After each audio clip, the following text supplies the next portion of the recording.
बहुत समय पहले की बात है। एक जंगल में बींदू नाम की चिड़िया अपने दो बच्चों के साथ रहा करती थी।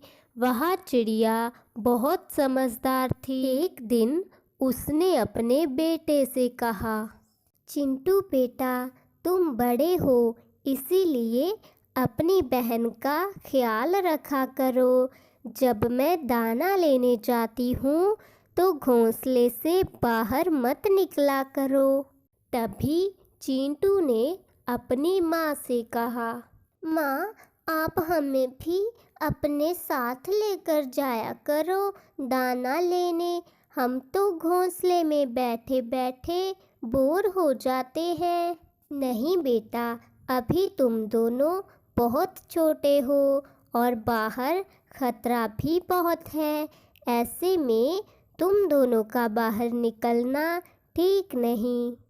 तभी बींदू चिड़िया की बेटी चिंकी ने कहा, मम्मा, हमें किससे खतरा है जो आप हमें बाहर नहीं निकलने देती। बेटा, इस जंगल में हम अकेले नहीं रहते। हमारे साथ कुछ शिकारी पक्षी भी हैं जो किसी भी पक्षी को देखकर उस पर हमला कर देते हैं और उन्हें उठाकर ले जाते हैं। तो क्या मम्मा, आप हमें कभी दाना ढूंढने नहीं लेकर जाएंगी? नहीं बेटा, जब तुम दोनों थोड़े बड़े हो जाओगे तो मैं तुम्हें दाना ढूंढने साथ लेकर जाया करूंगी। अभी तुम दोनों बहुत छोटे हो। बींदू चिड़िया दाना ढूंढने चली जाती है। सुबह से शाम हो जाती है। चिड़िया दाना लेकर वापस लौट रही थी कि तभी एक बड़ी सी चील उस पर हमला कर देती है। दोनों बच्चे अपनी माँ के आने का इंतज़ार कर रहे थे। तभी चिंकी ने अपने भाई से कहा, भैया, आज तो मम्मा ने आने में बहुत देर कर दी। इतनी देर तो उन्हें कभी नहीं लगी। तो चिंटू अपनी बहन से कहता है, चिंकी, तुम चिंता मत करो, माँ आती ही होंगी। हो सकता है वह आज दाना ढूंढने कहीं दूर निकल गई हो। वह दोनों बहन भाई अपनी माँ का इंतज़ार करते रहते हैं। उन बेचारों को क्या पता था कि अब उनकी माँ नहीं आने वाली। सुबह हो जाती है, लेकिन वह दोनों छोटे बच्चे अभी भी अपनी माँ का इंतज़ार कर रहे थे। तभी चिंकी चिड़िया ने अपने भाई से कहा, भैया, हम कल से मम्मा का इंतज़ार कर रहे हैं, लेकिन मम्मा तो अब तक नहीं आई। फिर चिंटू ने अपनी बहन से कहा, चिंकी, मुझे तो बहुत फिक्र हो रही है। इतनी देर तो मम्मा को कभी नहीं हुई। उन छोटे बच्चों को कुछ समझ नहीं आ रहा था कि अब उन्हें क्या करना चाहिए। भैया, मुझे लगता है हमें उस तरफ चलकर देखना चाहिए जहाँ मम्मा दाना लेने जाती है। हो सकता है वो किसी मुसीबत में हो। चिंकी की यह बात सुनकर चिंटू ने कहा, चिंकी, बात तो तुम्हारी सही है, लेकिन मैं अकेला जाकर देखूंगा। तुम यहाँ घोंसले में ही रहना। नहीं नहीं भैया, मैं यहाँ घोंसले में अकेली नहीं रहूँगी। आप मुझे अपने साथ लेकर चलें। चिंकी साथ चलने की बहुत ज़िद करने लगती है। तो वह दोनों बहन भाई घने जंगल में चले जाते हैं। सुबह से शाम हो जाती है, लेकिन उन्हें अपनी माँ का कुछ पता नहीं चलता, क्योंकि वह दोनों इतनी दूर कभी नहीं आए थे, इसीलिए वह रास्ता भी भटक जाते हैं। तभी चिंकी ने अपने भाई से कहा, भैया, हमने माँ को सभी जगह देख लिया, लेकिन वह तो हमें कहीं नहीं मिली।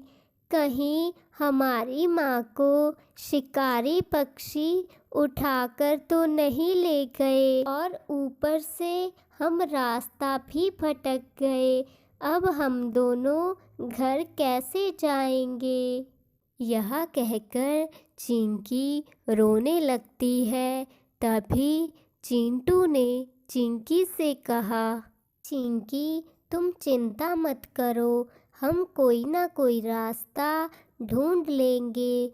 चलो, हम उस बड़े से पेड़ पर सो जाते हैं।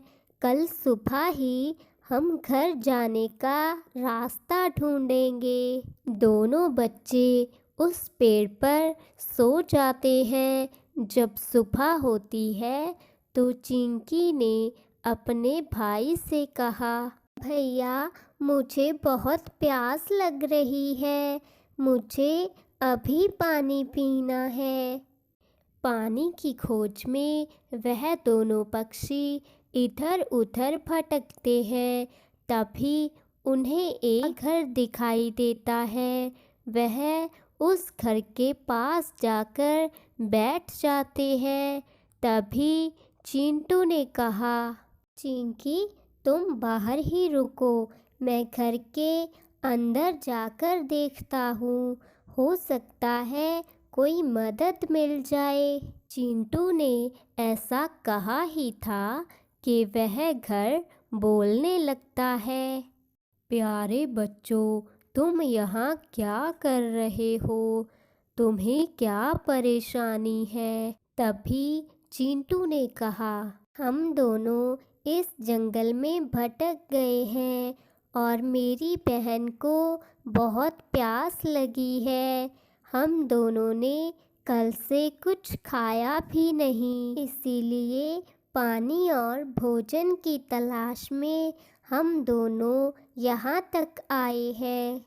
फिर उस घर ने चिंटू से कहा, अच्छा ठीक है, मैं तुम्हें भोजन और पानी दे सकता हूँ, लेकिन इससे पहले तुम्हें मेरे आसपास की सफाई करनी होगी। वह दोनों बच्चे ऐसा ही करते हैं और उस घर के आसपास की सारी जगह साफ कर देते हैं।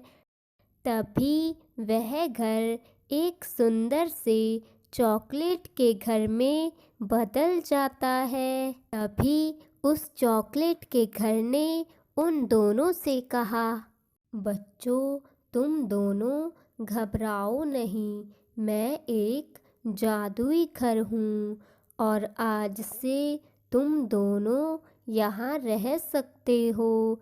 मैंने तुमसे सफाई इसीलिए करवाई क्योंकि मैं देखना चाहता था कि तुम दोनों यहाँ रहने के लायक हो या नहीं। चिंटू और चिंकी घर के अंदर चले जाते हैं और वहीं पर रहने लगते हैं।